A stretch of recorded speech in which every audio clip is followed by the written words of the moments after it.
자, 오늘 말씀 보도록 합니다. 창세기 48장 8절에서 14절까지.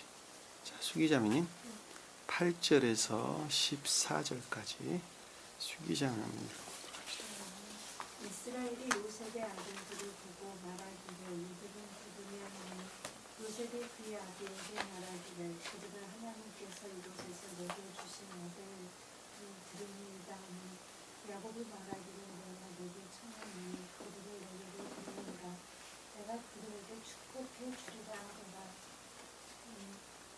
이제 이스라엘의 눈이 나이로 인하여 어두워짐으로 보지 못하더라. 요셉이 그들을 야곱에게로 가까이 데려오니 야곱이 그들에게 입맞추고 그들을 안아주며 이스라엘이 요셉에게 말하기를 내가 내 얼굴을 보리라고는 생각지 못하였는데 보라 하나님께서 내 시까지도 내게 보이셨다가 하더라. 요셉이 그의 무릎 사이에서 그들을 데리고 나오자 그가 자기 얼굴을 땅에다 대고 절하더라. 요셉이 그들을 데려가서 이스라엘은 그의 오른손으로 이스라엘을 왼손에 행하게 하고 요나손이 그의 왼손으로 이스라엘을 오른손에 행하게 하여 그에게 가까이 데리고 가니 이스라엘이 그의 오른손을 펴서 둘째인 이스라엘의 머리 위에 얹고 그의 왼손은 므낫세의 머리 위에 얹으며 의식적으로 그의 손을 가게 하더라. 이는 므낫세가 맏아들 름이 되라. 아멘. 자, 오늘 우리가 공부해야 될 주제들은 이스라엘이 표징하는 영적인 교회죠. 영적인 교회에 속한 자들. 이 영적인 교회는 자연적인 영적인 교회입니다. 자연적인 영적인 교회다라는 말씀의 뜻은 자연적인 것들 안으로서부터 제고되어져 고양되어져 영적인 교회를 이룬 자를 일컫는 말씀의 뜻입니다. 그들에게 진리라는 측면에서 그리고 선이라는 측면에서 어떤 것이 첫째 자리에 있어야 되느냐라고 하는 내용이 오늘 공부해야 될 중요한 내용들입니다. 자, 우리가 전 시간에 공부했던 내용을 잠시 살펴보면 주님께서 2000년 전에 오셨던 우리 주님을 신령 인성의 측면에서 주님 이렇게 이야기를 합니다. 자, 신령 인성의 측면에서 주님이다라는 말씀의 뜻은 2000년 전에 오셨던 우리 주님 예수 그리스도 그분을 일컫는 말씀의 뜻입니다. 그 신령 인성으로 오셨던 주님께서 신령 인간과 합일되어져 가는 과정을 주님께서 영화되셔 가는 과정이다 이렇게 설명을 하는 것입니다. 자, 그것들이 천적인 선의 측면에서 주님께서 영화되셔 가는 과정을 아브라함이 표징을 하고 천적인 영적인 것들의 측면에서 영화되셔져 가는 과정을 이삭이 표징을 합니다. 그리고 자연적인 내적인 것들의 측면에서 영화되셔 가는 과정을 야곱이 표징을 하게 되는 것입니다. 그리고 자연적인 외적인 것들의 측면에서 야곱이 또한 표징을 합니다. 왜냐하면 그들은 다 자연적인 진리들 안에 있기 때문에 그렇습니다. 무슨 말씀 이해가 되셨죠? 여기서 아브람과 이삭은 천적인 사람들에 대한 내용입니다. 천적인 내적인 사람들 또는 천적인 외적인 사람들을 그러는데 아브람은 천적인 내적인 사람들을 일컫는 굳이 설명을 하자면 그런 것이고 이삭은 천적인 합리적인 사람을 일컫는 말씀의 뜻입니다. 그리고 야곱은 자연적인 내적인 사람들, 내면적인 사람을 이스라엘은 자연적인 내면적인 사람을 표징하는 것이고 야곱은 자연적인 외적인 사람을 표징하는 것입니다. 그러니까 야곱이 자연적인 외적인 사람이 자연적인 내적인 사람으로 바꿔져 가는 과정을 야곱이 이스라엘 됐다 이렇게 이야기를 하는 것입니다. 무슨 말씀이 이해가 되셨죠? 자, 그래서 야곱이 바단 아람으로부터 가나안 땅에 왔죠, 그렇죠? 자, 가나안 땅에 와서 아스랏 어디였죠, 여기가?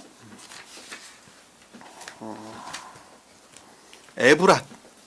자, 가나안 땅에 와서 에브랏에 이르르고 에브랏에서 베들레헴까지 이르게 됐는데, 야곱은 자기 아버지 아브람과 이삭이 보이는 동네까지, 눈에 보이는 근처까지 갔다고 우리가 예전에 공부를 했었죠, 그렇죠?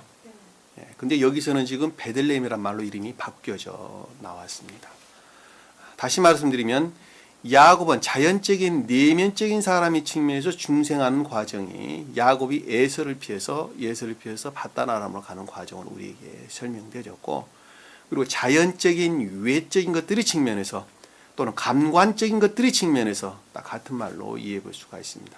자, 감관적인 것들, 자연적인 외적인 것들의 측면에서 중생되어져 가는 과정을 가리켜서 요셉이 이집트 땅에 내려와서 이집트 땅으로 요셉을, 자기 아버지를, 야곱을 불러내 가지고 고센 땅에 자리 잡게 하는 과정으로 우리에게 설명돼서 나오는 것입니다.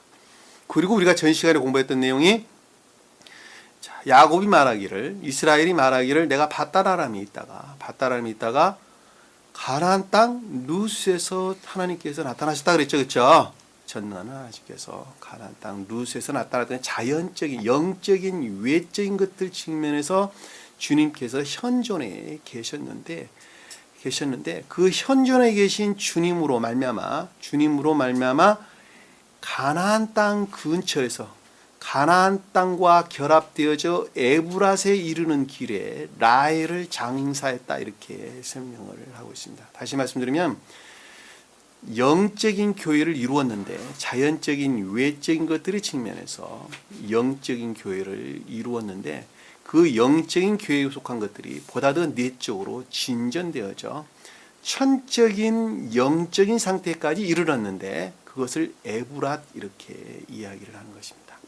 그 에브랏에 이르는데 그곳을 가리켜서 베들레헴이다 라는 말씀의 뜻이, 그것이 곧 자연적인 천적인 것들이다 이렇게 이야기를 우리에게 해준 것입니다. 그럼 제가 앞에 설명한 내용과 여러분들이 충분하게 비교해서 이해해 볼 수가 있겠죠, 어떠한 내용인지. 그 말을 다른 말로 설명을 하면, 자연적인 외적인 것들의 측면에서 주님께서 2000년 오셨던 우리 예수 그리스도 우리 주님께서 신령 인간 되시는 존재 되신 분과 하나로 합일했다는 말씀의 뜻입니다. 자, 하나로 합일했다라는 말씀의 뜻은 자연적인 외적인 것들이 천계적인 질서 안에 순진무구하게 그 어떤 것들을 드러낸 상태에 이르렀다라고 하는 것입니다. 이해되셨죠? 자, 천적이다라는 것은 선을 드러냈는데 많이 드러냈다 그 말이 아니라 그 선 자체가 아주 순진무구했다 이 뜻입니다. 순진무구하다라는 말씀의 뜻은 유전악에 속한 속성들로부터 멀리 떨어지는 것만큼 순수하죠, 그렇죠? 자, 주님께서 마리아라고 일컫는 모계적 엄마로부터, 마리아라고 일컫는 엄마, 소위 모계적 인성으로부터 사람과 별반 다르지 않는 겉사람에 속한 고유 속성들을 그대로 가지고 나왔는데, 유전악들을 그대로 가지고 나왔는데, 그 유전악들이 자아에 속한 것들과 세간에 속한 것들 이외에는 아무것도 아니란 말입니다. 그것들 안에는 전부 다 자기 자신 공로적인 것들이나 자기 자신 의의나 지옥적인 욕망, 탐욕, 세상적이고 육적인 것들, 그런 것들 이외에는 아무것도 자리 잡고 있는 것이 없단 말입니다. 그렇죠? 자, 그것들로부터 멀리 떨어지는 것만큼 선이라는 측면에서 볼 때 순수해지는 것입니다. 그래서 주님께서 자연적인 천적인 상태에 이르렀다라는 말씀의 뜻은 그것들 자체가 이제는 완전히 분리되어져 순진무구한 상태까지 이르렀다라는 말씀의 뜻인데, 그 말씀을 가리켜서 에브랏에 오는 길에 라헬을 장사했다라는 말씀은 내적 진리에 대한 애정으로부터 영적인 것들 그 너머로 이미 넘어갔다는 거예요. 새로운 것들이 드러났다는 거예요. 그 말 이해가 되세요? 자, 영적인 것들 안에 갇혀져 있었는데 그것들이 보다 더 내적으로 진전되어져 영적인 것들 그 너머로 진전됐다는, 제고됐다는, 고양됐다는 거예요. 그것을 가리켜서 에브랏 근처에다가 장사했다는 말씀의 뜻이라니까. 이해되셨죠? 그러니까 자연적인, 천적인 영적인 상태까지 이르게 됐다는 말씀의 뜻이란 말입니다. 근데 그것이 곧 베들레헴이었다라는 말씀의 뜻은 자연적인 천적인 상태를 일컫는 말씀의 뜻이라는 거 우리가 잘 볼 수 있습니다. 천적인 사람, 천경에서는 천적인 이 아브라함을 가리켜서 다른 말로 설명하면 그러면 천적인 왕국을 가리킨다는 것을 잘 볼 수가 있겠죠. 그렇죠? 아브라함과 이삭은 천적인 왕국을 표징하는 것입니다. 그 본연의 뜻에서부터 아브라함이 천적인 왕국을 표징합니다. 천적인 왕국을.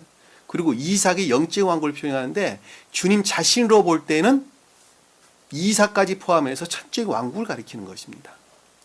이삭까지 포함을 해서. 그리고 영적인 왕국은 이삭으로 말미암는 야곱들을 가리키는 거예요. 야곱들. 그 자를 가리켜서 영적인 왕국 그러는 것입니다. 성경에서 보면 아브라함이 천적인 왕국을 표징하는 것이고 노아가 영적인 왕국을 표징하는 것입니다. 천적인 사람들과 영적인 사람들은 많이 다르죠. 천적인 사람들은 본연의 의지 안에서 중생이 시작됩니다. 본연의 의지 안에서.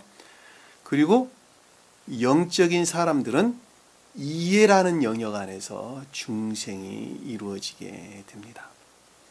그리고 천적인 사람들은 내적으로부터 중생이 먼저 이루어져 외적인 것들 안에 파생되어집니다. 전유되어져 보다 외적인 것들이 중생이 일어나게 됩니다. 그러나 영적인 사람들은 기역잔에 임류된 진리들로부터 진리들이 시인되어지는 것으로부터 외적인 것으로부터 내적인 것들을 향하여 중생이 이루어지게 됩니다. 이해되셨죠?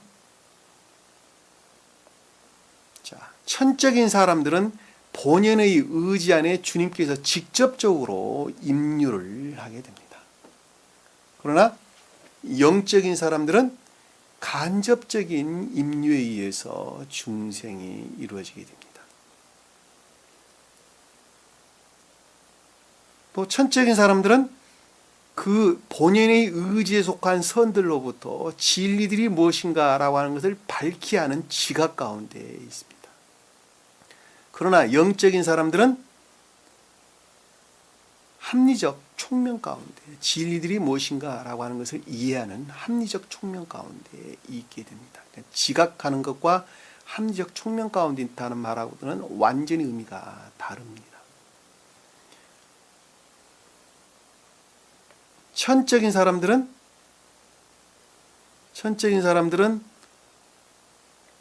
태양에 대응합니다. 태양. 영적인 사람들은 어디에 대응해요? 달에 대응합니다. 그래서 천적인 사람들은 태양에 대응하는 것만큼 천계에 관해서 밝히 태양으로부터 온 사물들이 밝히 보이는 것처럼 진리에 대한 밝히 하는 지혜 가운데 있다고 우리가 이야기를 하는 것입니다. 그러나 영적인 사람들은 상대적으로 달에서 그 어떤 사물들을 보는 것처럼 굉장히 불영명한 상태에 있다라고 하는 것입니다. 달로부터는 저 멀리 있는 것은 저게 사람인지 저게 나무인지 잘 구분 안 가죠? 그렇죠? 멀리서 보면. 가까이서 보면은 그게 사람 같은데 나무였고 나무 같았는데 사람같이 보이는 경우도 허다합니다. 그만큼 불영명한 상태에 놓여 있다는 말씀의 뜻입니다.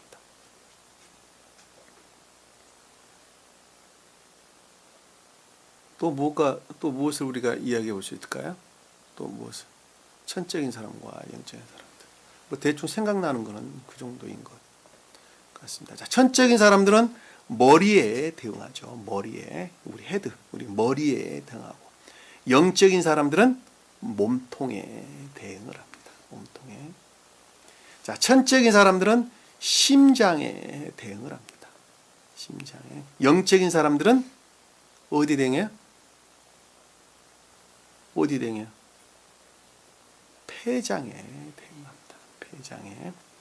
영적인 사람들은 폐장에 대응을 합니다. 콩팥이 아니에요. 자, 콩팥은 진리에 속한 거예요. 콩팥은 진리에 속한 것들인데 진리들로부터 옳고 그름을 분별하는 것이죠. 그래서 진리들을 대응합니다. 콩팥은 진리래. 그러니까 지각한다라고 하는 것은 의지에 대응을 하고, 눈으로 본다라고 하는 것은 이해에 대응을 하는 것입니다. 이해되셨죠? 무슨 말인지. 그러니까 성경에서는 이 두 가지로 분별되어져 나오는 것입니다. 우리 마음이 의지와 이해가 있듯이 의지라는 영역에 선들이 대응하고 이해라는 영역에 진리들이 대응을 합니다. 오늘 공부하는데 굉장히 중요한 내용들이에요. 그러니까 자연적인 사람들은 반드시 진리가 무엇이라고 하는 것을 합리적인 이해로부터 또 이성으로부터 그것들을 배우지 않으면 안 되는 것입니다.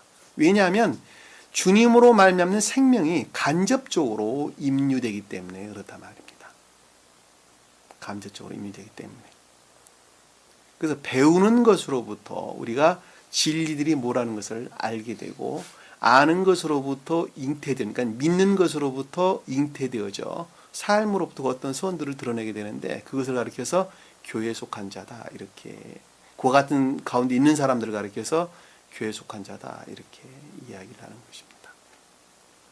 오늘 본문의 내용은 자, 주님께서 다시 말씀드리면 자연적인 천적인 상태까지 이르른 주님께서 자연적인 영적인 교회의 표징으로부터는 멀리 떨어진 것이죠. 멀리 떨어진 것입니다. 그 멀리 떨어진 것으로부터 일어나는 자연적인 영적인 교회에 속한 자들에 대한 설명을 우리에게 주시는 것입니다. 오늘은 본문 말씀을 통해서 좀 더 구체적으로 어떠한 설명들을 우리에게 주고 계시는지 한번 살펴보도록 하겠습니다. 자, 8절에 보니까 이스라엘이 요셉의 아들을 보고 말하기를, 자, 여기서 이스라엘은 내적인 것들 안에 있는 사람들이죠. 내적인 것들, 자연적인 영적인 교회에 속한 내적인 것들을 일컫는 말씀의 뜻인데, 선이라는 측면에서 교회라고 제가 설명을 드렸죠. 그러니까 교회가 만약에 선이 그 가운데 없다고 한다면 그것은 이미 교회가 아닙니다. 그건 이미 교회로부터 멀리 떨어져 있는 거예요. 멀리 떨어져 있는 것이 교회가 아니에요. 그러니까 여기서 이스라엘은 이라는 말씀의 뜻은 이스라엘은 영적인 교회에 속한, 그리고 이스라엘이라는 말은 그 안에 선이 내재되는, 그러니까 내적인 것들을 뜻한다라는 것을 잘 볼 수 있어요. 그러니까 내적인 선에 속한 영적인 교회죠. 다시 말씀드리면 구체적으로 설명하면 내적인 선들이 내재되어 있는 자연적인 영적인 교회예요. 자연적인 영적인 교회. 요셉의 아들을 보고 말하기를, 자, 요셉이 뜻하는 자연적인 영적인 교회 안에 들어와서 일을 하고 있는 신령한 영적인 것들이죠. 영적인 진리들이죠. 영적인 진리들. 요셉은 영적인 진리들입니다. 그 가운데서 일을 하고 있는 영적인 진리들이란 말입니다. 여러분들이 지금 교회에 속한 자들이죠. 여러분들 마음 안에 들어와서 일을 하고 있는 신령한 진리들이 있는데, 그 자가 여기서 요셉 부르는 거예요. 요셉 부르는 거예요. 아들을 보고 말하기를, 자, 요셉으로부터 파생되어져 나온 진리에 대하여 지각하기를. 근데 여기서 지금 아들은 누구를 뜻하는 거예요? 누구를 뜻해요? 므낫세와 에브라임을 가리키는 말씀이 뜻이죠. 므낫세와 에브라임이 이 자연적인 영적인 교회 안에 있는 진리들이다라고 하는 거예요. 그것으로부터 파생되어 나온 것만 진리예요. 그것으로부터. 그러니까 겉사람이라는 영역 안에 또는 이해의 영역 안에 새로운 의지와 이해가 자리 잡았고 생겨났고 새로운 의지와 이해에서 비롯된 것들이 겉사람 안에 있는 진리들이에요. 그것들에서 비롯된 것이 아닌 것은 진리가 아니에요. 그러니까 여기서 보면 요셉의 아들들을 봤다라고 하는 것은 요셉이 뜻하는 내적 진리들에서 비롯된 진리로 일컬어지는 므낫세와 에브라임을 일컫는 말씀의 뜻이에요. 좀 더 넓은 의미로 므낫세와 에브라임이 둘이가 결합되어져 파생되어져 나온 그 어떤 것들을 뜻하는 거예요. 이해되셨죠? 깊게 이해하셔야 돼요. 깊게. 자, 파생이라는 말을 제가 설명을 했는데 그 말이 왜 등장해야 되냐면 앞으로 그 어떤 사람들에 대해서 축복하는 과정이 뒤에서 설명돼서 나오기 때문에 그렇습니다. 이스라엘이 축복하는 과정이 나와요. 자, 보고 말하기를, 지각하기를. 이들은 누구냐라는 거예요. 이들은 누구냐? 다시 말씀드리면 이 두 가지가, 이 진리가 그 근원이 어디에서 비롯되어 있느냐라고 하는 것입니다. 이 진리 근원이. 자, 므낫세와 에브라임, 새로운 의지와 그것과 결합된 촉매에 속한 진리들이 있었는데, 에브라임이라고 일컫는 그것들이 하나로 결합되어져 있었는데 그것들이 도대체 어디에서 비롯되어 있느냐, 그 근원이 어디냐는 거예요. 누구냐 하니 요셉이 그 아비에게 말하기를, 자, 요셉이 말을 했다라는 말씀의 뜻은 내적인 진리들로부터 아비에게 말했다는 것은 선 안에 있는 선들로부터 생각하기를, 그런 뜻이죠. 왜냐하면 아비는 아버지를 일컫는 영적인 교회 안에 있는 선들을 뜻한단 말입니다. 선들을. 그러니까 아비에게 말했다라는 것은 선 안에서, 그러니까 내적인 것들 안에서 지각하기를, 또는 선 안에서 그 어떤 것들을 지각하기를, 내적 진리들로부터 선 안에서 어떤 것들을 지각하기를, 그들은 하나님께서 이곳에서 네게 주신 아들입니다. 이곳이 어디예요? 이곳이 어디예요? 이곳이 어디예요? 이집트 땅. 이집트 땅에서. 왜냐하면 여기서 지금 요셉이 하나님께서 이곳에서 내게 주신 아들이라고 그랬으니까 이집트 땅에서 낳은 두 아들들이죠. 그렇죠? 므낫세와 에브라임을 일컫는 두 아들이란 말입니다. 그러니까는 이곳이라고 하는 것은 겉사람의 영역 안에 또는 이해의 영역 안에, 제가 아까 좀 전에 설명드린 천적인 사람과 영적인 사람들에 관한 내용들을 다 설명을 드렸어요. 어떻게 군분이 되는 것인지. 자, 이해의 영역 안에 또는 겉사람의 영역 안에 하나님으로 말미암아, 자, 가장 높은 뜻으로는 신령 존재로부터, 또는 표징적인 뜻으로 보면 신령 진리들로부터 신령 진리들로부터 겉사람이라고 하는 또는 이해의 영역 안에 그 모습들을 드러낸, 나타난, 주다, 열매를 맺도록 주다, 이런 뜻입니다. 나탄. 히브리어로 보면 나탄. 아들들이니이다. 진리들이라는 거예요. 진리들. 그러니까 내 안에 겉사람이라는 영역 안에, 또는 기억지라고 하는 영역 안에, 또는 이해라고 하는 영역 안에 새로운 의지와 또 그것과 결합된 촉매에 속한 진리들이 나왔는데, 그 나온 것은 하나님으로 말미암은 신령한 진리들로 말미암는, 또는 신령 존재에서 비롯된 겉사람 안에서 둥지를 튼 진리들입니다. 진리들입니다. 이거 여러분 형성되지 아니하면 결코 중생할 수가 없어요. 그리고 이 새로 형성된 의지와 이해로부터 모든 것들 안에 있는 자를 가리켜서 진리 안에 있다 그러는 거예요. 이거 만들어내려고 주님께서 그동안에 고생하신 것이요. 새로운 의지와 이해 만들어내려고. 이거 만들어내려고 고생하셨다니까. 여러분들 이거 안 만들어내면 이것이 열매. 왜? 여기로부터만 열매가 나오기 때문에 그런 거예요. 그렇지 않은 것들은 전부 다 가라지들이에요.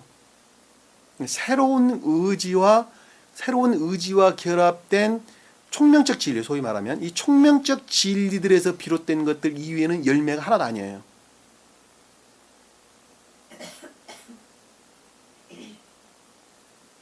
그걸 다른 말로 인애의 선들이다, 이렇게, 또는 믿음의 선들이다, 믿음에 속한 선들이다, 인애의 선들이다, 이렇게 우리에게 설명해 주는 것입니다. 그러니까 여기서 진리들이라고 이야기를 하는 것입니다. 근데 그것이 누구로부터 말미암았냐 그랬더니 하나님으로 일컫는 신령 진리에서 그것이 말미암았다는 것입니다. 그들은 하나님께서 이곳에 설명드렸죠. 아니 그가 여기서는 야곱이 아니에요. 번역을 잘못했어요. 야곱이 아니라 이스라엘이에요. 이스라엘. 그러니까 그가 말하기를 이스라엘이 말하기를 그 뜻이죠. 이스라엘. 근데 이스라엘이라는 단어도 없는 단어예요. 그러니까 여기서 원어를 보면 그가 말하기를 이렇게 설명을 하고 있습니다. 이스라엘이라는 단어가 넣어서 설명을 하는 것하고 이스라엘이라는 단어가 빠지고 그가라고 하는 말은 영적인 의미들이 조금씩 달라요. 조금씩 의미가 다르기 때문에 이스라엘이라는 단어를 들어가는 대신에 인칭 대명사를 대신 쓰는 것입니다. 근데 여기서는 지금 번역이 잘못해가지고 야곱이라는 말로 이름이 등장을 했는데 야곱이 아니에요. 이스라엘이. 여기 보면 원어를 보면 3인칭 단수로 쓰여진 것입니다. 그가 이렇게 설명되는 것입니다. 그가 말하기를. 그러니까 여기서 지금 그가라고 일컫는 이스라엘을 뜻하는 것인데 내적인 선으로부터 그 어떤 것들을 생각하기를 그런 뜻이죠. 내적인 것들. 그러니까 또는 내적인 것들로부터 지각하기를. 내가 네게 청하노니 내가 네게 청한다라는 것은 요청하는 것이죠. 요청하는 것이 그들을 네게로 데려오라 하자. 네게로 돌아온다는 것은 네게로 향하게 하라 이런 뜻입니다. 네게로 향하게 하라. 다시 말씀드리면 므낫세와 에브라임을 가만 내버려 두지 말고 그것들을 내적인 것들을 향하게 하라는 거예요. 내적인 것들을 향하게 하라. 무슨 말씀 이해가 되시죠? 그러니까 이스라엘이 뜻하는 내적인 선들을 향하게 하라는 거예요.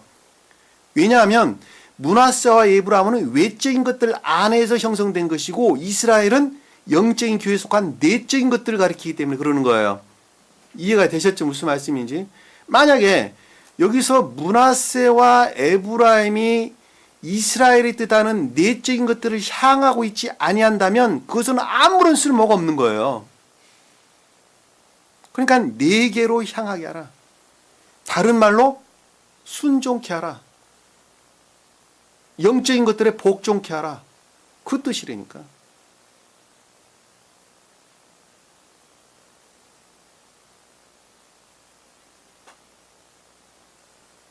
나를 생각하셔야 되나. 남 생각하지 말고 나 생각하자. 내가 지금 그러고 있는 거예요. 내 안에 진리들로부터 새로운 양심이라는 것이 생겼고 그 새로운 새로운 의지와 총명이라는 새로운 양심을 가리키는 거예요. 양심은 이에 속한 것이 아니라 의지에 속한 거예요. 내가 바닥에다 침을 뱉었다. 아유, 마음이 찔린다. 뱉지 말아야 되는데 마음이 찔린다. 생각이 찔렸다는 거예요? 마음이 찔렸다는 거예요? 마음이 찔렸다는 것이죠. 그것을 새로운 의지와 새로운 총명 그러는 거예요.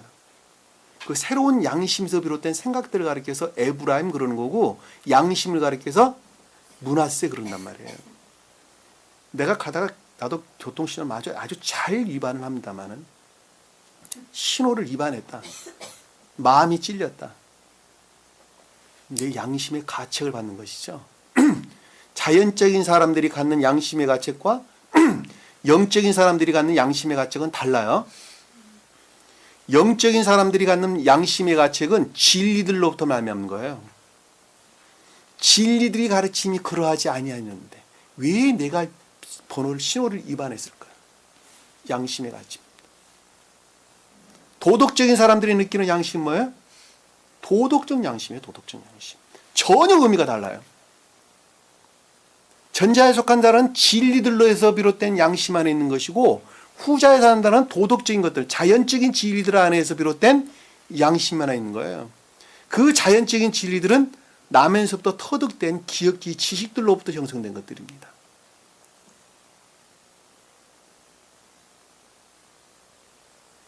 제가 새로운 의지와 새로운 이해라는 말을 양심이라는 말로 설명하니까 좀 더 분명하게 이해가 되시죠?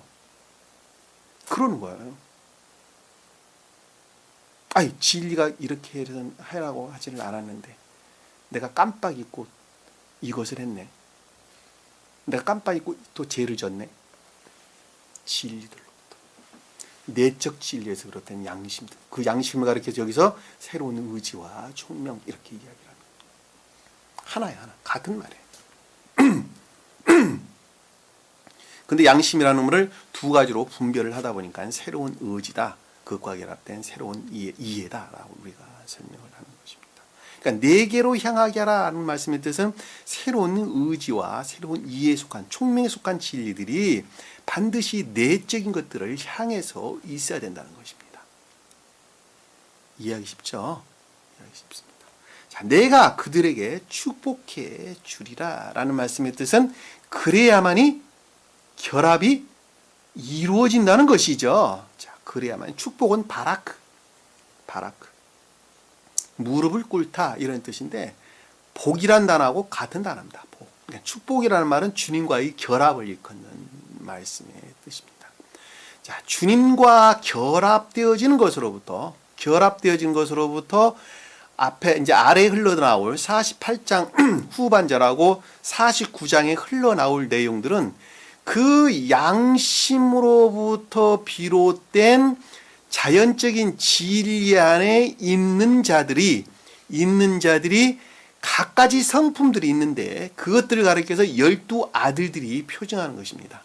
그 12아들들이 표징하는 성품 안에 있는 사람들에 대한 주님께서 축복하는 내용인데 그 축복하는 내용이 예고 또는 예언을 일컫는 말씀의 뜻이란 말입니다. 왜냐하면 그들이 자연적인 진리 안에 있기 때문에 그러는 거예요. 이해되셨죠? 그러니까 새로운 양심이라고 하는 새로운 의지와 결합된 총명에 속한 진리 안에 있는 자들이 자연적인 진리 안에 있는데 그들이 단순하게 믿는 사람들을 가리켜서 누벤, 마음으로부터 믿는 사람들을 가리켜서 시몬, 그 믿는 믿음으로부터 인내 안에 있는 사람들을 가리켜서 레위, 삶으로부터 고백 가운데 있는 자들에서 유다 그러는 것입니다. 그들에 대해서 주님께서 이스라엘이 뭐라고 이야기하는 거예요? 축복하는 내용이 각각 다른 것을 잘 볼 수 있어요. 무슨 말씀 이해가 되시죠?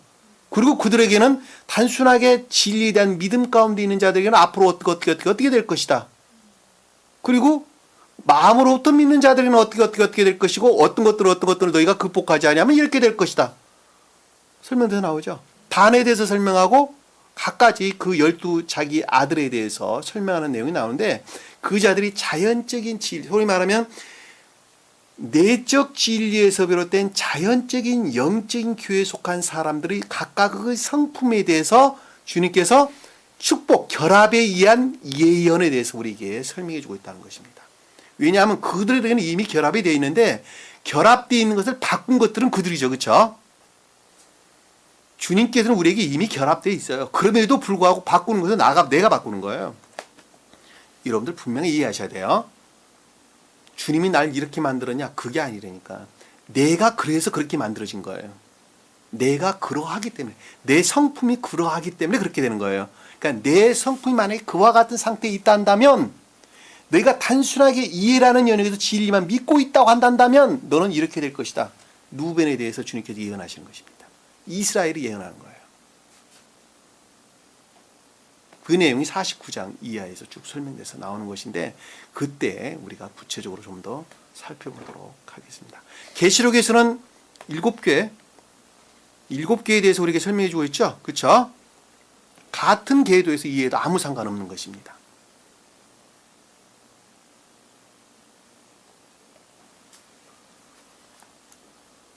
축복해 주리라 하더라. 자, 선과 진리에 관한 결합에 의한 예고 또는 예언 이런 또는 선인의 측면에서 악의 측면에서 그 어떤 것들을 예언하는 것을 또는 예고하는 것을 우리에게 설명해 주는 것이다 하는 것을 잘 볼 수가 있습니다.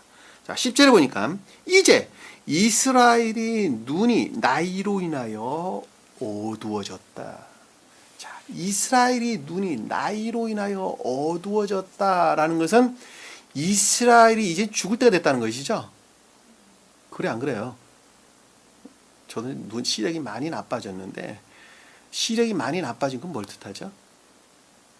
한 사람이 늙어간다라는 말은 무슨 뜻이에요? 시력이 나빠진다. 자연적인 것들 안에서 멀리 떨어지는 것이죠. 멀리 떨어지는 것입니다. 그러니까 자연적인 그 어떤 것들을 이해하고 깨닫는 것으로부터 내가 사업을 해야 되는데 내가 세상 명예를 잡기 위해서 세상 쾌락을 쌓는 그 어떤 것들을 이해의 영역으로부터 멀리 떨어지고 저 내면의 세계를 그리워하는 것을 가리켜서 표징하는 것이죠. 나이가 먹으면 눈이 당연히 멀어야 되는 것입니다. 그래야지 그것들로부터 멀어지고 저 내면의 세계에 대해서 그리워할 것이기 때문에 그렇단 말입니다. 이해가 되셨죠? 나이가 80 먹어서 눈이 아주 2.0입니다. 시력이 아주 건강해서 많이 좋습니다. 그러나 영적인 측면에서 볼 때는, 표징이라는 측면에서 볼 때는 그것이 옳은 것이 아닌 거예요. 나이가 먹으면 당연히 눈이 멀어야 되는 거예요. 왜냐하면 그것이 자연적이고 세속적이고 육적인 것으로부터 멀리 떨어지는 것을, 생각이라는 영역에서 멀리 떨어지는 것을 우리에게 설명해 주는 것이기 때문에 그렇단 말입니다.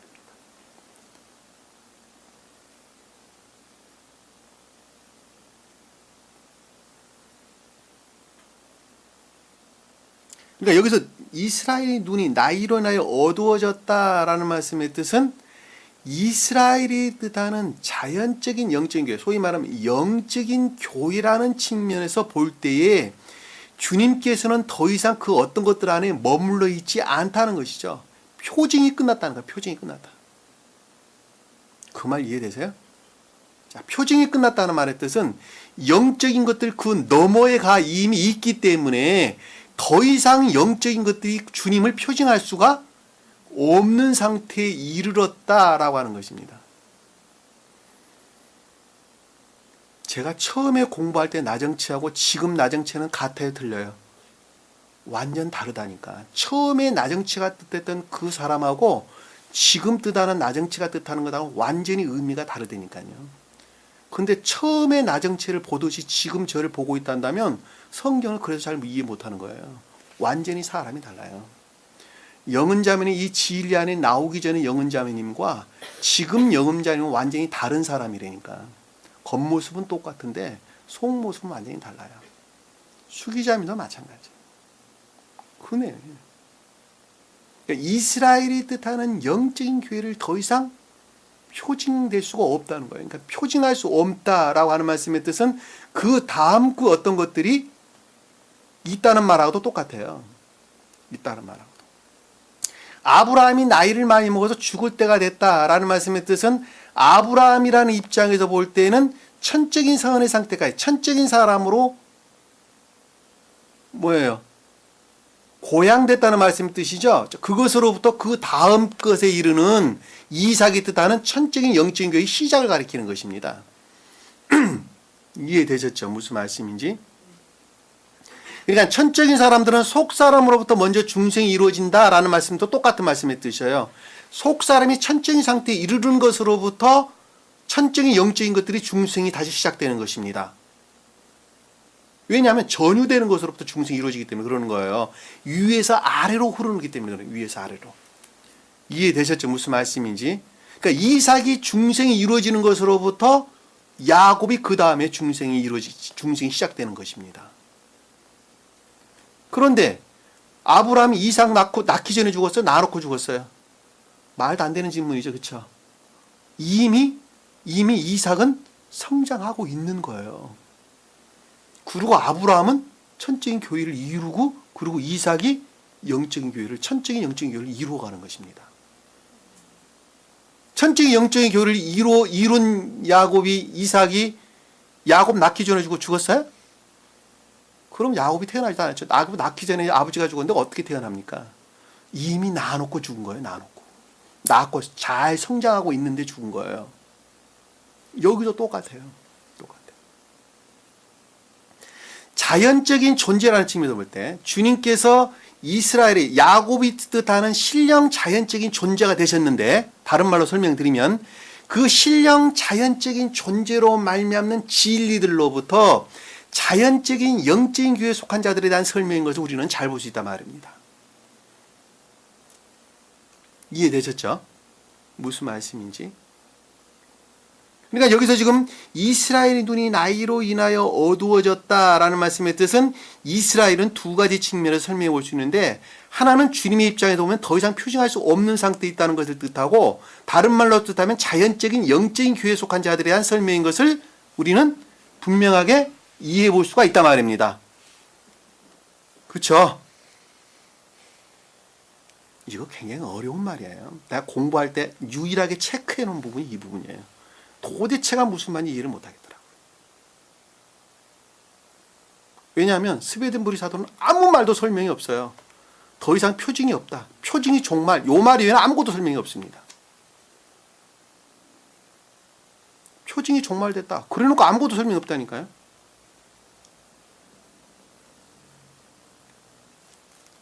근데 그 처음에 공부한 사람이 그걸 어떻게 이해를 하느냐 말입니다. 그래서 제가 여러분들에게 좀 더 자세하게 설명을 드리는 것입니다.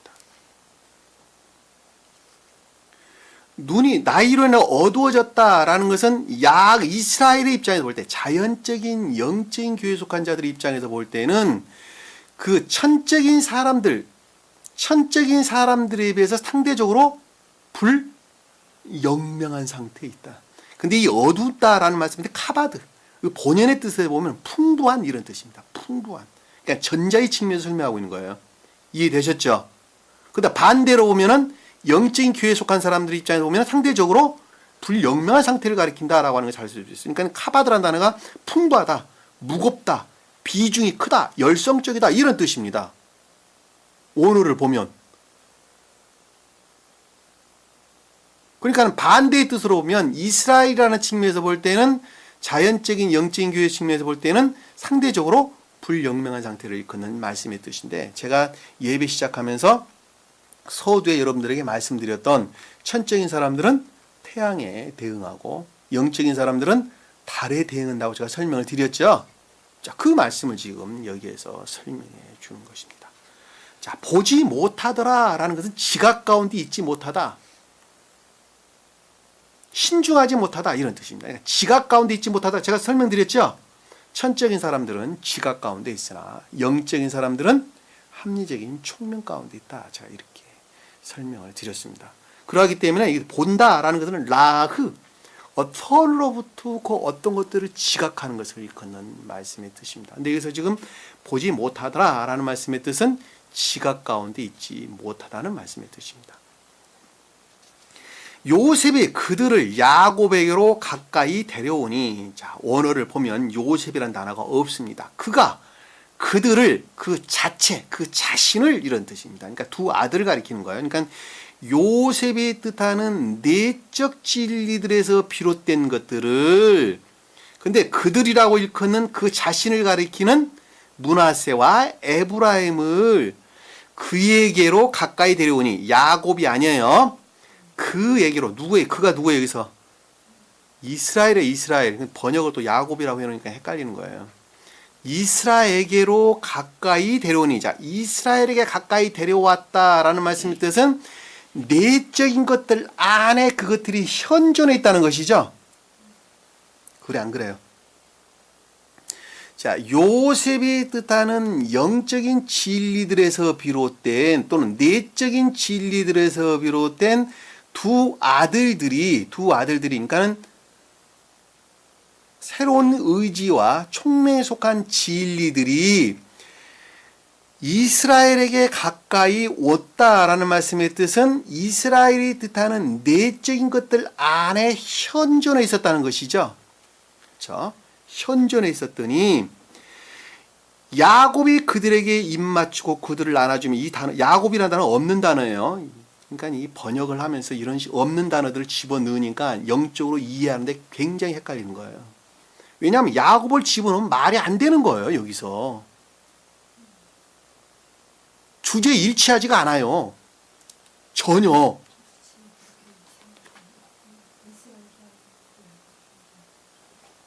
전혀 일치하지가 않다니까.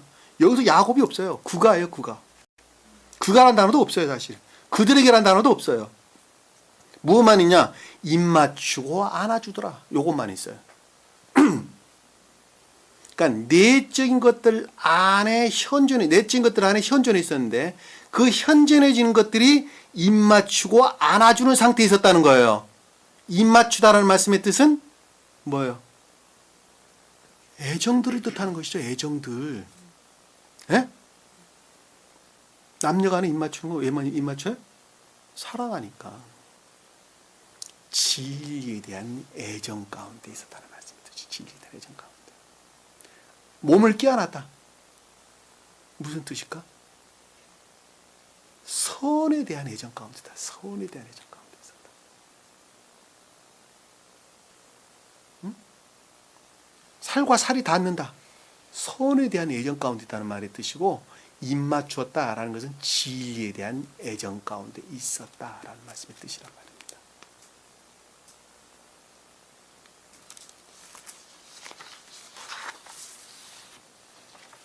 야곱이 라헬을 만나자마자 너무 기뻐가지고 입맞추고 깨어났죠. 그렇죠? 똑같은 말이에요. 내적 진리에 대한 애정 가운데 있었고, 그것으로부터 선에 대한 애정 가운데 있었다라는 말씀하고 똑같은 것입니다. 이해되셨죠? 무슨 말씀인지. 자, 11절에 보니까 이스라엘이 요셉에게 말하기를 자, 내적인 것들 안에 지금 요셉이 뜻하는 내적 진리에서 비롯된 새로운 의지와 이해에 속한 것들이 현존해 있었죠. 그렇죠? 자, 그런데 요셉에게 말했다라는 말씀의 뜻은 영적인 내적 진리들로부터 고양되어져 그 어떤 것들을 생각하기를, 지각하기를, 그 뜻이죠. 그렇죠? 자, 요셉이 뜻하는 내적 진리들로부터 지각하기를, 말하기를, 성경에서 말한다라는 말씀에서는 지각하는 것을 뜻하는데, 왜 그런가 하면 영적인 사람들은 상호적 지각에 의해서 교류가 이루어지기 때문에 그러는 거예요. 무슨 말씀 이해가 되세요? 언어에 의해서 교류가, 자연적인 사람들은 언어에 의해서 교류가 되죠? 여보세요, 이것 좀 해주세요. 저것 좀 해주세요. 나 갈게요. 안 갈게요. 이것 좀 하세요. 저것, 다 모든 것들이 언어들에 의해서 상호적 교류가 이루어지는데, 영적인 사람들은 지각에 의해서 교류가 이루어진단 말입니다. 이해가 되셨죠? 그러니까 말한다는 말이 다 그런 뜻이에요. 수기자문과 나하고 내가 말해도 하지 않아도 이미 영적으로 서로 지각 가운데 있다니까. 그리고 그분이 나를 싫어한다. 그분이 나를 좋아한다. 어느 측면에서는 좋아하고 어느 측면에 싫어한다. 라고 하는 것을 말로 하지 않아도 밝히 지각 가운데 있다니까. 그것을 안다니까. 동물들은 그렇게 살아요. 동물들은. 그래서 질서가 잡히는 거예요. 네가 나보다 왕이다. 내가 너 쫄병할게. 그리고 동물들 세계에서 그들의 질서가 바로 잡히죠. 사자들 봐요. 원숭이들도 보라니까. 하늘에 나는 새들도 한번 봐봐요. 질서가 다 바로 잡혀져 있어요.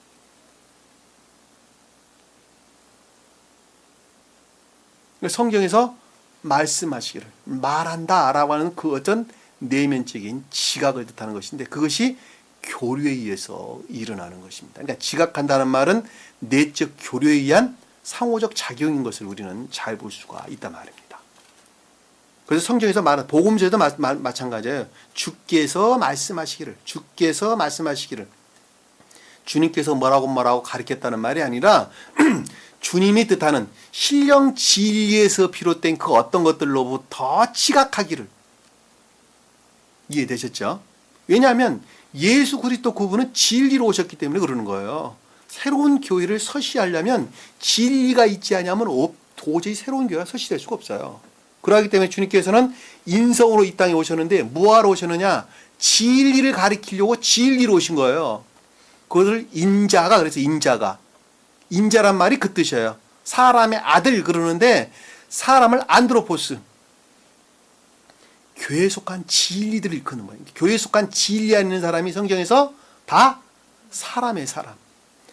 교회에 속한 진리 안에 있지 아니한다는 누구예요? 다 사람이 성경에서는 아니라니까. 성경에서 아니에요.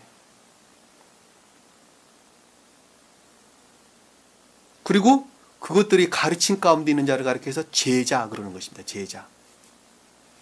가르침에 속한, 믿음에 속한 진리 안에, 가르침으로 말미암는 믿음에 속한 진리 안에 있는 자들, 가르침 가운데 있는 자들, 그들을 가리켜서 제자 그러는 것입니다. 제자, 마데테스.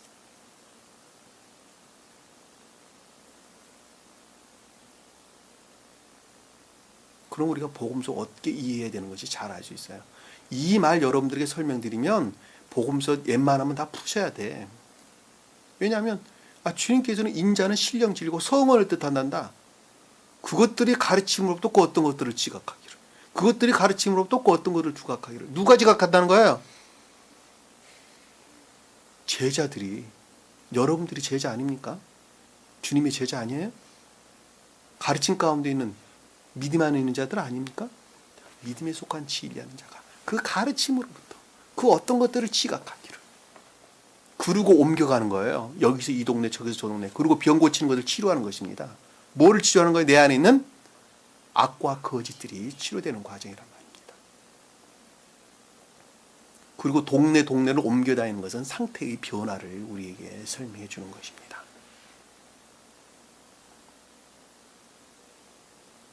나중에 출애굽기가 다 끝나고 나면 마태복음부터 요한복음까지 지금 우리 공부하듯이 아주 구체적으로 설명을 하게 될 것입니다. 그 전에 책이 좀 나와야 되겠는데 책이 얼마만큼 나올지는 아직 저도 잘 모르겠습니다. 열심히 지금 하고 있습니다. 책을 지금 열심히 쓰고 있습니다.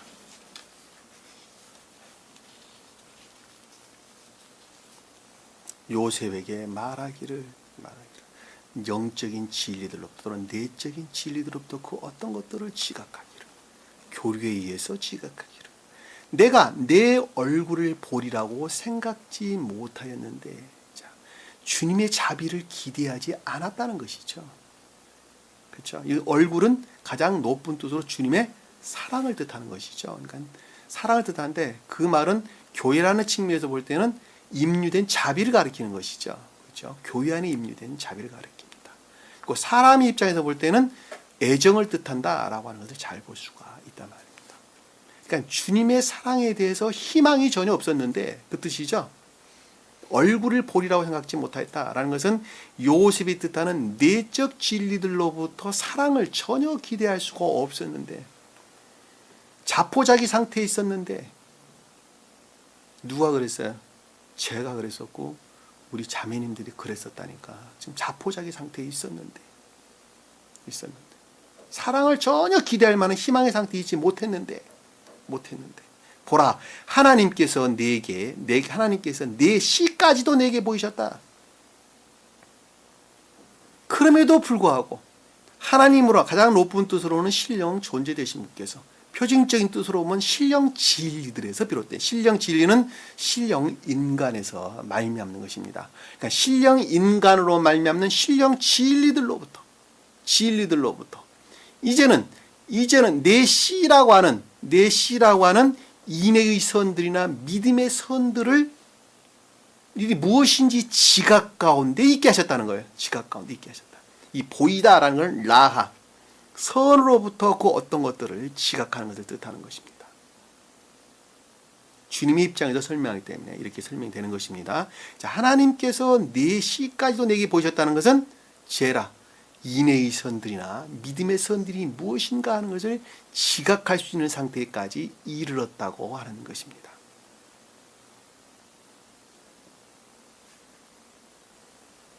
요셉이 그의 무릎 사이에서 그들을 데리고 나오자. 자, 요셉이 내적 또는 영적인 진리들을 뜻하는 것이죠. 자, 내적 진리들에서 비롯된 무릎, 베레크, 무릎이라는 뜻이 이게 바라크라는 단어로부터 유래된 단어입니다. 바라크 우리 설명이 됐죠. 무릎을 꿇다, 엎드리다, 낙타가 무릎을 꿇다, 이런 뜻입니다. 예, 같은 단어예요. 축복이랑 같은 단어예요. 바라크라는 단어가 그 단어예요. 그러니까 무릎 사이에서라는 것은 순종 상태에 있는, 결합되어 있는 이 뜻이죠. 사랑에 속한 애정 가운데 있는, 이런 말로도 설명해 볼 수 있겠죠. 그렇죠? 자, 스웨덴보리 사도교는 사랑에 속한 애정 가운데 있는 것들, 이렇게 설명을 했는데, 자연적인 교회라는 측면에서 볼 때는 순종 가운데 있는, 결합 가운데 있는, 또는 복종 가운데 있는, 이런 말로 여러분들이 이해해도 아무 상관이 없단 말입니다. 그것 자체를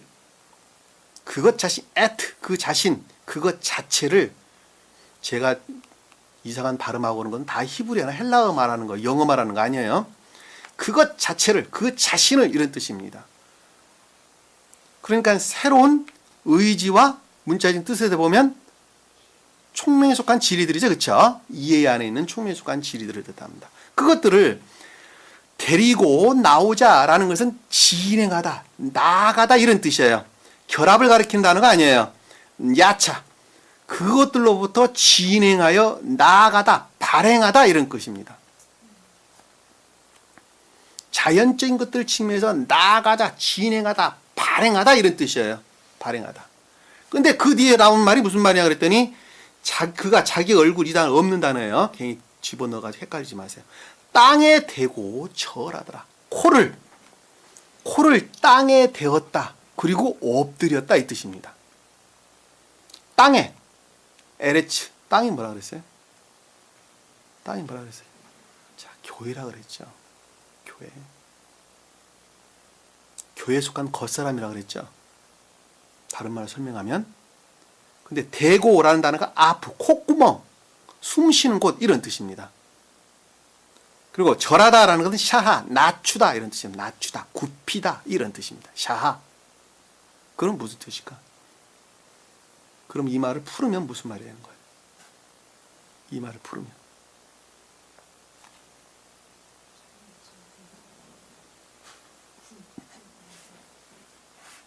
겸비 안에 있었다. 겸비 안에 있었다. 지각으로 말미암는 겸비 안에 있었다. 모든 것들이 내적인 것들을 향한 겸비 안에 있었다. 여러분들 그러고 있어요? 수기자님 그러고 있어요? 아니죠. 반성 많이 하셔야 돼요. 자연적인 모든 것들이 새로운 의지와에서 비롯된 총명적 진리들로부터 그 어떤 것들을 지각했는데 그것들이 내적인 것들 안에 철저하게 겸비 상태에 있었다. 순종 상태에 있었다. 복종 상태에 있었다.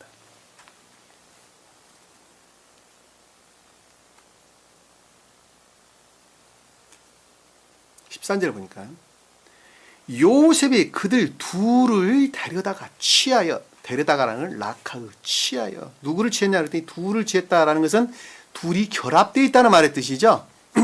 문자적인 뜻으로 보면 므낫세와 에브라임을 가리키는 말씀의 뜻인데 보다 더 내적인 뜻에서 보면 므낫세와 에브라임이 하나로 결합되어 있는 것을 일컫는 말씀의 뜻입니다. 왜냐하면 둘이라고 하는 단어가 선과 진리의 결합을 뜻하기 때문에 그렇단 말입니다. 그러니까 이 두 가지가 결합되어져 취했다. 라카흐 데리고 취하였다는 거예요. 에브라임은 총명에 속한 것 또는 이해에 속한 것 또는 믿음이라고 말하든 진리라고 말하든 다 한 개도에서 이해해 볼 수 있겠죠. 그렇죠? 왜냐하면 그것들은 다 총명에 관한 것들이기 때문에 그렇단 말이에요. 믿음이라고 말하든 진리라고 말하든 또 총명에 속한 진리라고 말하든 다 이해의 영역 안에 머물러 있는 것들입니다. 그러니까 이해라고 말하든 다 같은 말들이에요. 소위. 자, 에브라임은 그의 오른손으로 그라는 것은 요셉이죠. 그렇죠? 요셉의 오른손으로 이스라엘의 왼쪽을 향하게 하고 참 이거 놀랍죠. 므낫세는 요셉의 왼손으로 이스라엘의 오른손을 향하게 하여 그에 가까이 데리고 가더라. 이거 만약에 영적인 뜻들이 없다고 한다면 이 짓을 굳이 해야 될 이유가 있어요, 없어요? 전혀 없는 거예요. 전혀 없는 거. 오른손으로 되는 거하고 왼손으로 되는 건 무슨 상관이 있어요? 그 가운데 어떤 뜻들이 안에 영적인 뜻들이 자연적인 뜻으로도 마찬가지잖아요. 악수 오른손으로 해요, 왼손으로 해요? 오른손으로 한다니까. 악수 왼손 내밀면 제 양반 재수 없다 그래서 세상 말로. 왜? 오른손이 왜 그러죠? 능력은 어디서 나와요? 선으로부터 나온다. 그러니까 내가 어느 누구 악수를 한다는 것은 마음으로부터 그 어떤 것들이 서로 교류한다는 것을 우리에게 설명해 주는 것입니다. 악수가 그러는 거예요. 아유 반갑습니다. 내가 마음으로부터 당신을 만난 것이 정말 기뻐합니다. 그거 우리에게 표준이 되는 거 아닙니까?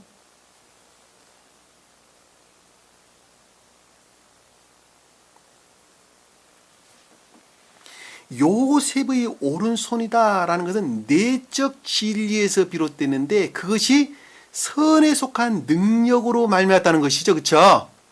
자, 선에 속한 능력으로부터 진리들이 무엇인가 이해하고 깨닫는 총명이 거기서 나오는 것입니다. 이해되셨죠?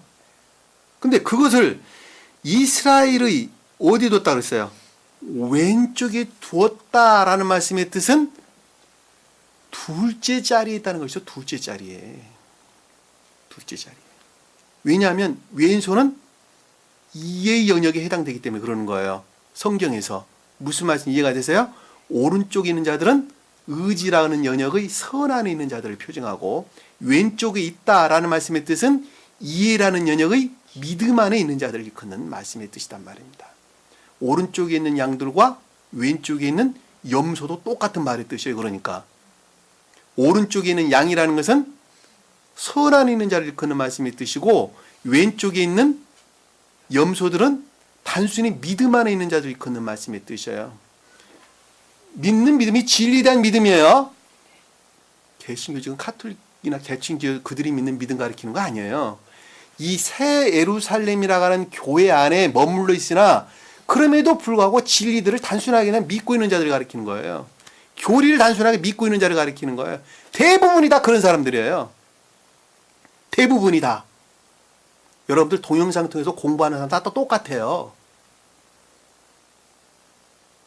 왼쪽에 있는 염소들이라니까 전부 다.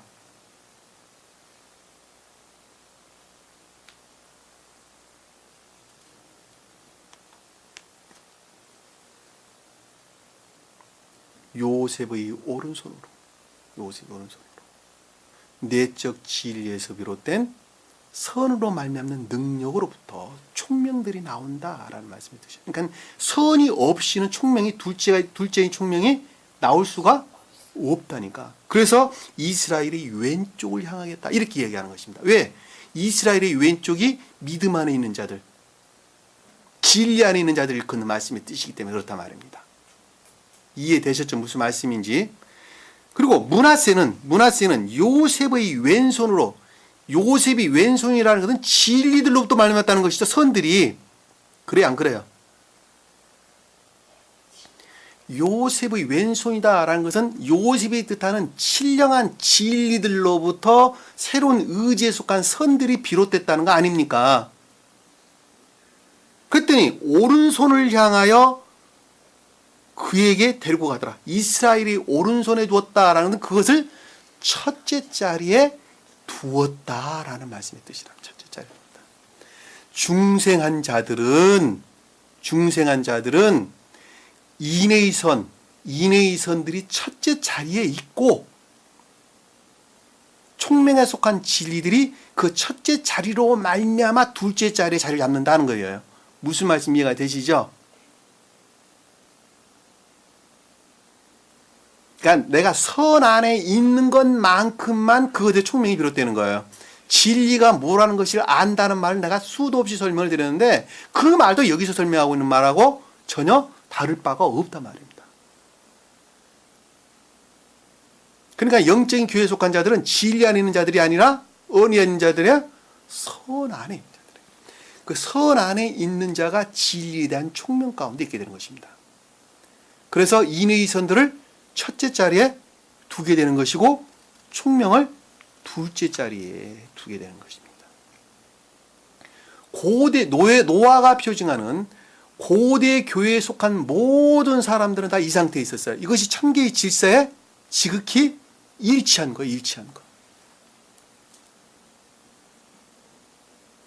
그러니까 설령 영적인 교회 안에 머물러 있지 않는 이방인들이라 할지라도 선들을 첫째 자리에 두는 자들은 주님과 결합할 수 있어요, 없어요?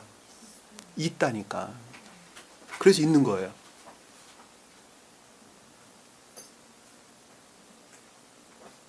만약에 첫째 자리에 진리가 온다.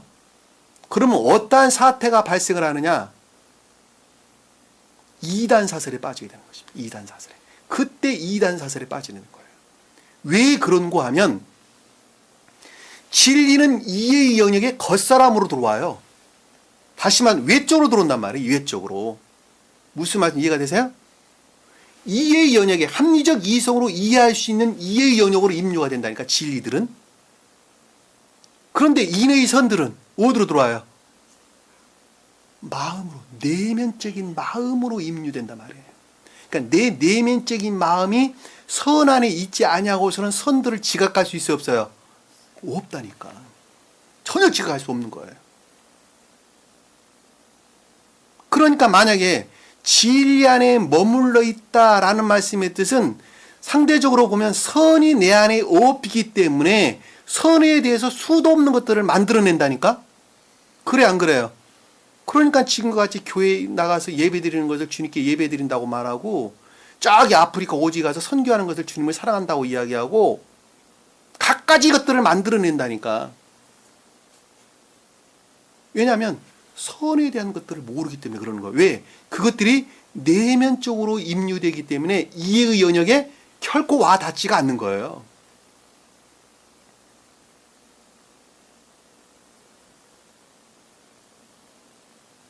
그래서 수도 없는 이단 사설들이 그래서 등장을 하는 것입니다.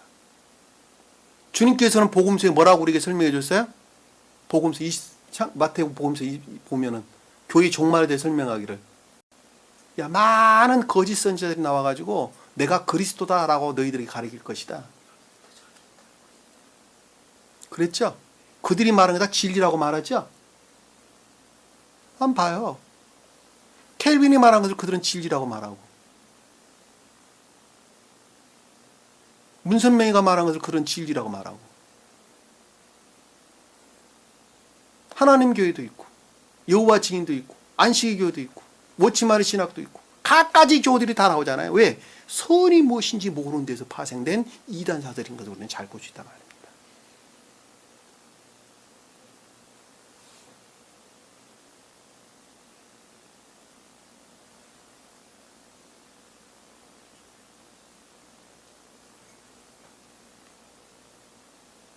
이해가 되셨죠? 무슨 말씀인지. 그래서 여러분들은 중생한 자들은 선들이 무엇인가 하는 것을 밝히 아는 지각 가운데 있는 것입니다. 그러니까 내가 생각하는 선하고 여러분들이 생각하는 선은 성질이 달라요.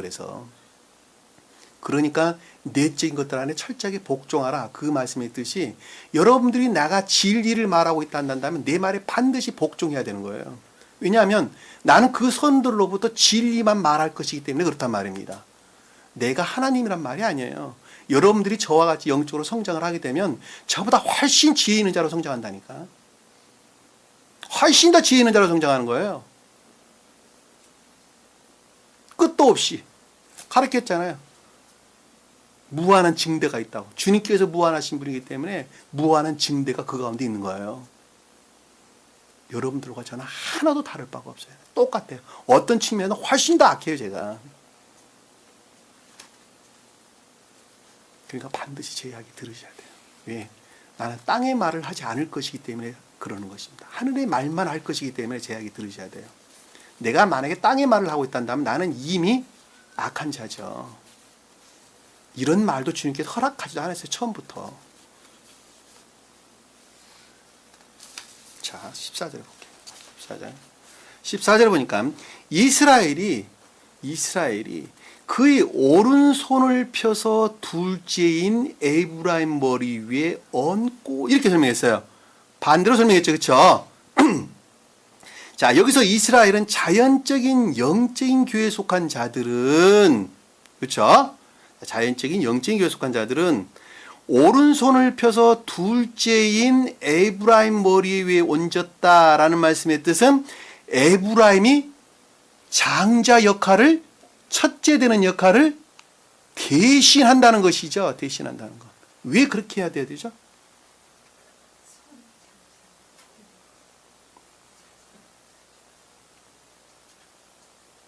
만약에 에브라임이 장자 역할을 하지 않는다면 어느 누구도 인의 선들을 이룰 수가 없어요. 반드시 에브라임이 장자 역할을 해야 돼요. 에서와 야곱 관계도 그래서 똑같은 거예요. 에서가 장자임에도 불구하고 그것을 누구에게 팔아요? 야곱에게 파는 거예요. 야곱에게. 왜? 야곱이 진리를 뜻하기 때문에. 진리를 뜻하기 때문에. 그리고 그 진리들이 가르침으로부터 선들을 드러내기 시작하는데 그것들을 받다라람에 같다라는 말로 우리에게 설명해 주는 거예요. 매개적 선들을 드러내기 시작하는 거예요. 진리들이 가르침으로부터.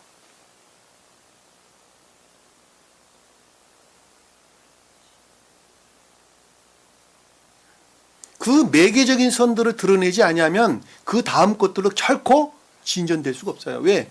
그것들이 가운데서 징검다리 역할을 하는 것이기 때문에 그렇단 말입니다. 그러니까 이스라엘은 그 오른손을 둘 펴서 에브라임 머리 위에 얹었다라는 말씀의 뜻은 영적인 교회에 속한 자들은 반드시 총명이라고 하는 이해의 영역, 진리라고 하는 것, 믿음이라는 것들이 반드시 장자 역할을 하지 않으면 안 된다는 거예요. 이 말의 뜻들을 잘 모르니까 믿음을 앞에다 두고 믿음으로 구원을 얻는다 이렇게 바뀌어버린다는 거예요, 사람들이. 그리고 선에 관한 지각이나 어떤 것들이 있을 수가 없어요. 그러하기 때문에 그들은 믿음으로 구원을 얻는다 라는 말로 그들은 모든 교리들을 뒤집어 엎어놓는단 말입니다. 그것으로부터 뭐가 발생돼요? 선들이 무엇인지 알지 못하는 데서 민족과 민족이 싸우고 나라가 싸울 것이란다. 그리고 기근과 역병과 기근이 이룰 것이란다. 그것은 이것이 끝이 아니라 시작이란다. 어디서 그랬어요, 주님께서? 마태복음에서, 마태복음 24장에서. 민족과 민족이라는 것은 서로 그들이 선이라고 싸운다니까. 이것이 선이고 자기들끼리. 왜? 선을 잘 모르니까. 선이 무엇인가? 에드노스. 헬라어로 보면.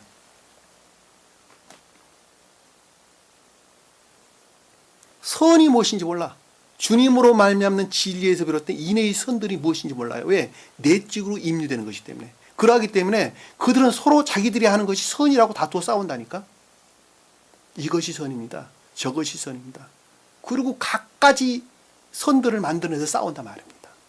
나라가 싸운다라는 건 진리들이 서로 대항한다는 거예요. 진리들이 서로 대항한다. 서로 다투어 싸우는 거예요. 자기가 서로 진리라고 싸우는 거예요. 지금 보세요. 그러고 있는가 안 그러는가. 카톨릭은 개신교를 향해서, 개신교는 카톨릭을 향해서, 또 개신교 안에서는 자기들이 서로가 정통이라고 그러고 서로가 정통이 아니라고 그러고 서로가 이단이라고 그러고 각가지 종파들이 거기서 나오는 거 아닙니까?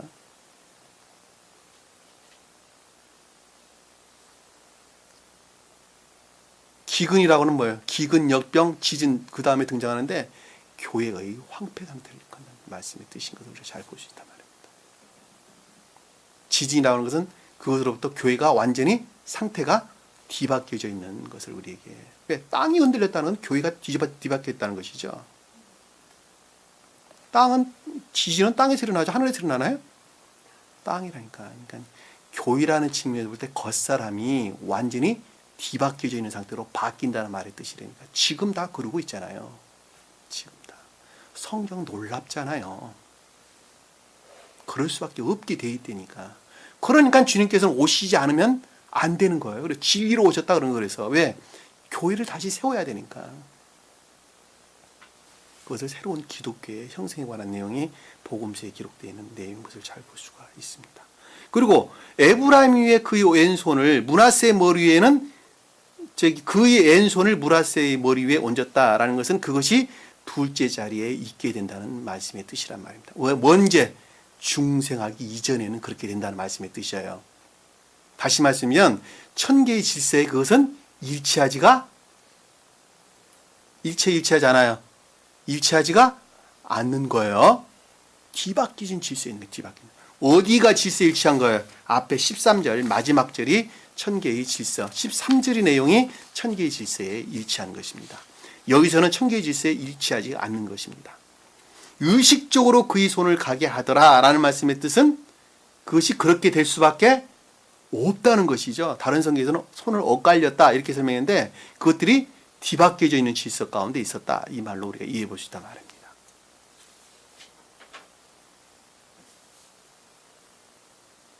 의식적이라는 말이 그 뜻이죠. 의식적이라는 말은 샤칼, 신중하게, 이지적으로, 현명하게 이런 뜻입니다. 현명하게 그렇게 했다는 거예요. 현명하게. 알고 그렇게 했다는 거 알고. 야, 네가 말하는 건 맞거든. 그럼에도 불구하고 이렇게 되지 않으면 안 돼. 그러니까 내가 이렇게 해야 되겠다. 그리고 그렇게 했다는 거예요. 요셉이 네가 말한 게 맞아. 근데 지금 이 상태에서는 이렇게 하지 않으면 안 되거든. 그러니까 이렇게 하겠다. 그 말이란 말이에요.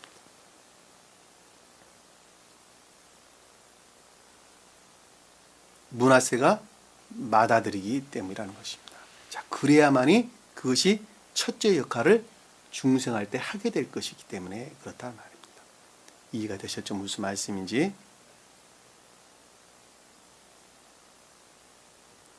오늘 놀라운 것들을 우리가 깨닫고 이해합니다. 그동안에 제가 여러분들에게 아주 여러 번 설명을 드렸습니다만은 오늘 말씀을 통해서 보다 더 깊은 내용들을 우리가 살펴볼 수가 있었습니다.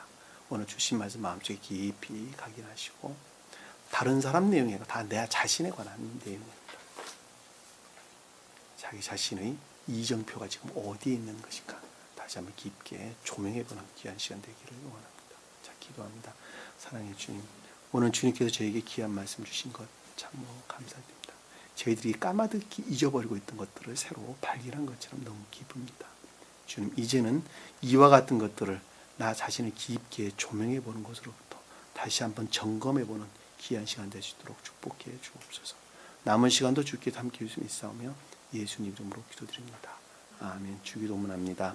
하늘에 계신 우리 아버지, 이름을 거룩히 여김을 받으시오며 나라의 마옵시며 뜻이 하늘에서 이룬 것 같이 땅에서도 이루어지리라. 오늘날 우리에게 일용할 양식을 주옵시고 우리가 우리에게 죄진 자를 사해 준 것 같이 우리 죄를 사하여 주옵시고 우리를 시험에 들게 하지 마옵시며 다만 악에서 구하옵소서. 나라와 권세와 영광이 아버지께 영원히 싸움나이다. 아멘.